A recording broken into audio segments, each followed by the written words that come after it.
खरं सांगू का, माझंही घर अस्ताव्यस्तच होतं आणि ना लहान मुलं असले की ते असतंच. पण माझ्या काही ज्या सवयी आहेत ना, त्या मी तुमच्यासोबत शेअर करणार आहे.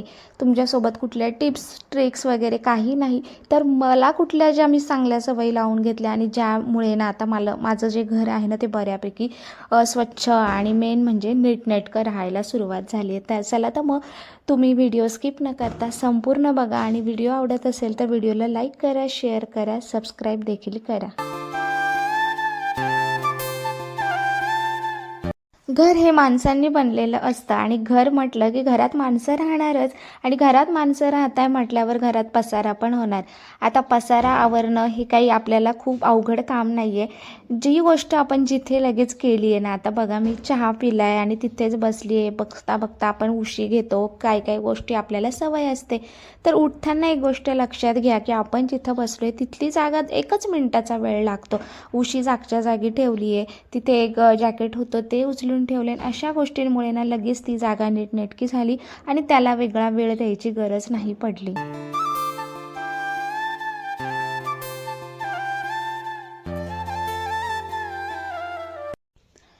दुसरी म्हणजे आपल्या घरामध्ये असा एक हॉटस्पॉट रूल असतो. हॉटस्पॉट म्हणजे काय? असा एखादा कोपरा की जिथे सतत पसारा होतो, म्हणजे कोणीही आलं की तिथे पसारा करतं, म्हणजे वस्तू ठेवतं. आणि अशी जागा प्रत्येकाच्या घरात असते. जसं की चेअरवरती कपडे असतात, अशा एखाद्या कोपऱ्यात मुलांची खेळणी असेल. आता माझंच बघा ना, मी हा स्टॉल बाहेरून आले आणि लगेच तिथे टाकला. मुलांची खेळणी तिथे असते, बऱ्यापैकी छोट्या मोठ्या गोष्टी, बॉटल्स, जे मिळेल त्या गोष्टी तिथे ठेवतो. आणि याच गोष्टींसाठी ना मोजून 5 मिनिटाचा वेळ असतो आणि पटकन ते जर जागच्या जागी ठेवलं ना, वस्तू आपल्याला वेळेवरही सापडते, वस्तू ऑर्गनाईज पण होतात. आणि अशा पद्धतीने ना आपण फक्त 5 मिनटं दिले की तो कोपरा आवरला की पुन्हा आठवडाभर त्या कोपऱ्यामध्ये ना असं खूप जास्त होत नाही की काय आवरावं आणि काय नाही हे समजत नाही. त्यामुळे ना दिवसातल्या 5 मिनिटात तो एक कोपरा क्लीन केला की आपलं कामही पटकन होतं आणि आपल्यालाही ती गोष्ट रिकामी आणि मोकळी सुटसुटीत वाटते.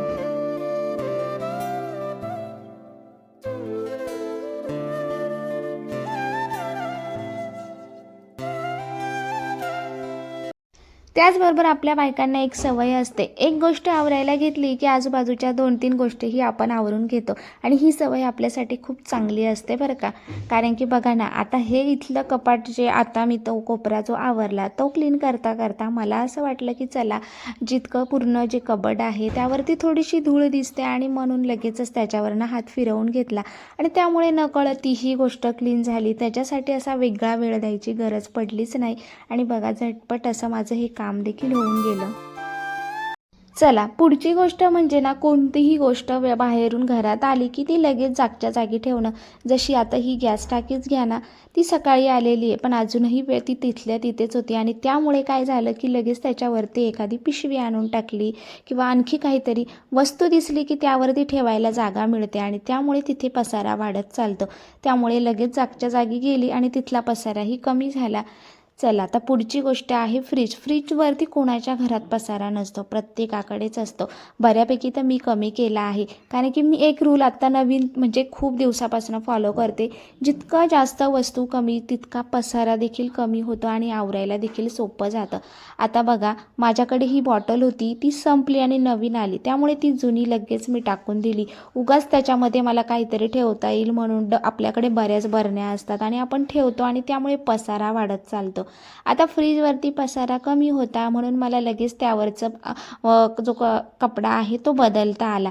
जर त्यावरती भरपूर सारा पसारा असता तर मला आळस आला असता आणि मी देखील म्हटलं असतं, जाऊ दे यार, कशाला उगाचच, नंतर बघूया. फक्त 4 गोष्टींमुळे मी तो पटकन आवरायला घेतला.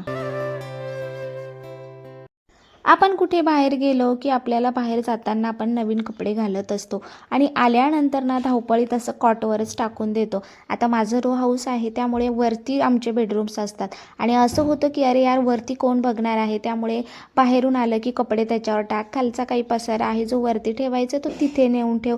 यामुळे ना वरचा कॉट मात्र भरून जातो आणि त्यामुळे ना तिथे देखील पसार होतो. पण आता सवय लावली आहे बरं का, पटकन वस्तू जी आहे ती घडी घालून लगेच कपाटात ठेवली की जागा देखील कमी होते आणि पुन्हा वरती जाऊन वेगळा पसारा आवरायची गरज पडत नाही. आता हे पार्सल आलेलं होतं, मुलांचंच आहे, तर तेही त्यावरती ठेवलं आणि ही कैची मला काही सापडत नव्हती. बघा ना, त्या कैचीवरच नेऊन मी पिशवी ठेवली आणि त्यामुळे माझं डबल काम वाढलं की मला आता कैची शोधावी लागत होती. त्यामुळे ना वस्तू जागच्या जागी ठेवल्या की वस्तू व्यवस्थित राहतात. आणि बघा, इथे देखील बराच पसारा झाला होता, तोही हातासरशी आवरून घेतला. त्यामुळे काम किती पटकन झालं, एका वेळेस ना 2-2 कामं देखील व्हायला लागली. जितक्या गोष्टी आपल्याला डेकोरेट करायला आवडतात ना, तितक्याच त्या जर काळजी घेतल्या तर त्या डेकोरेशन वाटतं, नाहीतर तो उगाच जास्तीचा पसारा वाटतो. आता हे शेल्फ मी केलेले होते, या रूमचा मेकओव्हर केला होता, त्याचाही मी व्हिडिओ बनवलेला आहे. पहिले तर हा आमचा स्टोअर रूमच होता, पण आता इतका सुंदर असा झाला आहे की इथे येऊन बसावंसं देखील वाटतं. बऱ्याचदा आपल्यासोबत काय होतं की बघा, आता ह्या इयरिंगच घ्या, त्या मी घातल्या होत्या माझ्या मुलाच्या बड्डेला आणि त्यानंतर त्या अशाच पडलेल्या होत्या. मग अशा छोट्या मोठ्या वस्तू अशा छोट्याशा डब्बीत ठेवल्या की त्या हरवत नाही आणि पटकन आपल्याला वेळेवर देखील सापडतात. त्यामुळे आता ती सवय लागली आहे की छोट्या छोट्या गोष्टी या अशा ऑर्गनाईज देखील मी करून ठेवते आणि ज्यामुळे घरात देखील पसारा होत नाही. सध्या पावसाळा चालू आहे आणि घरातच कपडे सुकवावे लागतात आणि बऱ्यापैकी काय होतं ना, अरे घरातच कपडे आहेत तर कशाला काढून आणायचे, सुकले तरी आपण तसेच ठेवतो आणि त्यामुळे ना वरती असा घरभर कपड्यांचा पसारा दिसतो. त्यामुळे ना मी लगेच कपडे जे सुकलेले असेल ना त्याच्या घड्या घालून लगेच कपाटात ठेवलं की ती देखील गोष्ट आपली कमी होते आणि दुसऱ्या दिवसासाठीची आपली जागा देखील मोकळी होते आणि कपडे आपल्याला टाकायलाही वेळ मिळतो. मुळात काय होतं, आपण असं असतं की कपडे जाऊ द्या, वरतीच आहे, लागले तर घेता येईल. पण अरे वरती जावं लागेल ना, त्यापेक्षा वेळेच ऑर्गनाईज करून ठेवले ती ज्याला हवे ते त्यांच्या कपाटातून घेऊ शकतात. त्यानंतर आता बघा, बऱ्यापैकी घरात त्यांना मुलांचे सॉक्स असेल ते असे सापडत नाही, एक सापडला तर दुसरा जोड सापडत नाही. त्यामुळे मी अशा पद्धतीने त्याची घडी घालते की त्याची जोडी कधीच हरवत नाही आणि वेळेवरती ते आपल्याला मिळतात देखील. सो प्रत्येक जे सॉक्स आहेत ना त्याचा अशा पद्धतीने रोल करते आणि त्यानंतर तो व्यवस्थित असा कपाटात ठेवते. आता बाजारात बऱ्यापैकी ऑर्गनायझर आले आहे, ज्याला परवडेल ते ठेवतं आणि नसेल तर तुम्ही अशा पद्धतीने देखील ते ठेवू शकतात किंवा याच्यासाठी एखादी छोटीशी पिशवी केली ना तरी चालेल. आता आपल्या घरामध्ये सगळ्याच वस्तू या मोठ्या फर्निचर टाईप असल्याच पाहिजे असं अजिबात नसतं, पण ती गोष्ट आहे त्या जागेत व्यवस्थित ठेवणं हे खूप महत्त्वाचं आहे. त्याने देखील घर ऑर्गनाईजच होतं, व्यवस्थित होतं आणि छान पद्धतीने देखील होतं.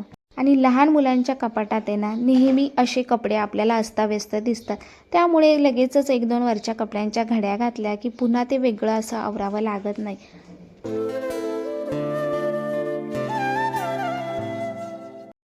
घर आणि मुलं म्हटलं की असा हा चपलांचा पसारा, शूज, त्यांचे शाळेचे शूज पण 2 प्रकारचे असतात. प्रत्येकाला असं वाटतं सँडल हवी, चप्पल हवी, शूज हवे, स्पोर्ट्सचे शूज हवे, पण आहे ना बऱ्यापैकी असे घेतात आणि ते असेच पडलेले असतात आणि त्यामुळे देखील भरपूर पसारा होतो. आणि मग मी काय करते, सगळं असं स्टँड बनवलेलं आहे तिथे मी ठेवते. पण कधी कधी ना मुलांनाही तितका वेळ नसतो, स्कूल असतं, पटकन त्यांना घाई असते आणि त्यामुळे ते तसेच टाकून पळतात. त्यामुळे अशा पद्धतीने ठेवलं की व्यवस्थित राहतात आणि प्रत्येकाला सापडतात देखील. आता शूज ऑर्गनाईज करायला घेतले म्हणून मग लगेच बाजूची जागाही स्वच्छ करून घेतली. त्यामुळे त्याच वेळेत आहे ना आपलं दोन्हीही कामं झालं. आणि असं म्हणतात की लक्ष्मी येताना नेहमी लक्ष्मी घराचा प्रवेशद्वार बघते आणि तो क्लीन आणि व्यवस्थित असला की लक्ष्मी देखील प्रसन्न होते. त्यामुळे घराचा प्रवेशद्वारही तितका स्वच्छ असायला हवा. आता पाऊस आहे त्यामुळे सतत तिथे चिखलाची घाण होतच असते, पण प्रत्येक वेळेस आहे ना मग धुणं आपल्याला योग्य नाही, कारण की कधी सुकतं की कधी लगेच त्यावरती चिखलाचे पाय येतात. त्यामुळे मी झाडून स्वच्छ पुसून घेत असते. आता बघा, इतकं मातीचं त्याच्यावरती हे आलेलं होतं, त्यामुळे ते तसंच मी झाडून घेतलं. आणि कारण की बाहेर अजूनही पाऊस पडतोय, पुन्हा पावसाळ्यात आहे ना भाजीपाला तर आपण आणतो आणि भाज्यांना इतका चिखल लागलेला असतो, त्यामुळे ना मी असा काहीसा कागद केलेला आहे, त्यावरतीच भाज्या टाकते आणि भाज्या निवडायला घेते, जेणेकरून खालचा चिखल किंवा माती त्या अजिबात फरशीला लागणारच नाही आणि त्या देखील व्यवस्थित अशा राहतील. कारण की बऱ्याचदा आपण सगळं आवरल्यानंतर निवांत भाजीपाला निवडायला घेतो आणि इतकं सगळं आवरलेलं असल्यावर पुन्हा फरशी खराब होते. त्यामुळे ना असा कागद टाकला की झटपट आपलं कामही होतं आणि पुन्हा आपलं आपलं काम दुसरं वाढत नाही की चला अरे भाजी तर निवडली पण हा बाकीचा कचरा जो झाला आहे तो पुन्हा आवरावा लागेल. त्यामुळे ना अशा छोट्या मोठ्या गोष्टींसाठी छोट्या छोट्या गोष्टी सवयी लावल्या की आपलं काम खूप जास्त सोपं होत असतं. घर आवरताना प्रत्येक गोष्ट ही स्वतःच करायला हवी असं अजिबात नाही आहे. चांगल्या सवयींमध्ये ना घरातली माणसंही दुसरी असतात, त्यामुळे कामं वाटून घ्या किंवा छोटी मोठी कामं आहेत त्यात मुलांना तुम्ही सहभागी करून घ्या, कारण की त्यांनाही काम करायचा आनंद मिळतो आणि छोट्या छोट्या गोष्टी आहेत त्यांची सवयी लहानपणापासूनच त्यांना लागते. जसं की ना मी लहान मुलं आता माझे 2 मुलं आहेत आणि त्यांच्यासाठी मी केक बनवत होते. सो त्याच्यामध्ये ड्रायफ्रूट्स कट करणं असेल किंवा आणखी काही गोष्टी असेल त्या करायला त्यांनाही आवडतं आणि त्यांच्यामध्येही एक गोष्ट तयार होते की ह्या गोष्टीसाठी किती मेहनत लागते आणि बघतात ते पण आणि त्यांनाही अशा छोट्या छोट्या गोष्टींमध्ये इन्व्हॉल्व करून घेऊ शकतात. त्यांचं स्टडी असेल किंवा त्यांच्या काही गोष्टी असेल ते त्यांना स्वतः उचलायला लावा, जेणेकरून त्यांना ती स्वतःची सवय लागेल आणि आपलंही थोडंसं काम वाचेल. त्यानंतर बघा आता इथे केक बनवला आहे त्यामुळे थोडाफार तर पसारा होणारच, त्यामुळे पीठ सांडलेलं असेल तर लगेच पुसून घ्या. छोट्या छोट्या गोष्टी आहेत आणि असं नसतं की प्रत्येक गोष्ट अशी लागोपाठ आपण करत असतो. तर आहे ना पटकन आपण बाजूबाजूचे जे सांडलेलं आहे ते उचलून ठेवू शकतो. जी गोष्ट झाली आहे ती लगेच जागेवर ठेवू शकतो. स्वयंपाक करताना चॉपिंग बोर्डचं काम झालं आहे लगेच वॉश करून आपण ठेवू शकतो. सगळं जेवण बनवून सगळं झाल्यानंतर ती भांडी घासली तर तोपर्यंत भरपूर असा पसारा वाढतो आणि नंतर तासभर पुन्हा किचन क्लीन करायला लागतं. आता केक करता करता बाकीची कामंही झाली आणि किचनही माझा क्लीन झाला. यामुळे आपली कामं खूप झटपट होतात या सवयींमुळे आणि एक्स्ट्राचा आपल्याला टाईम जो आपल्याला आपल्या मुलांसोबत घालवता येतो, म्हणजे त्यांच्यासोबत आपण थोडासा वेळ घालवू शकतो, खेळ खेळू शकतो. त्याचनंतर अशा बऱ्याचशा गोष्टी आहे या सवयींमुळे. घर तर स्वच्छ राहतं, त्यामुळे एकतर आपली चिडचिड होत नाही आणि आपणही आनंदी राहतो आणि आपण आनंदी असलो की आपण दुसऱ्यांना देखील आनंदी ठेवू शकतो. तर घर स्वच्छ ठेवण्यासाठी ना महागड्या घराची किंवा महागड्या फर्निचर स्टायलिश घर याची गरज नाही आहे, तर आपण लावून घेतलेल्या या छोट्या छोट्या सवयींमधली आहे.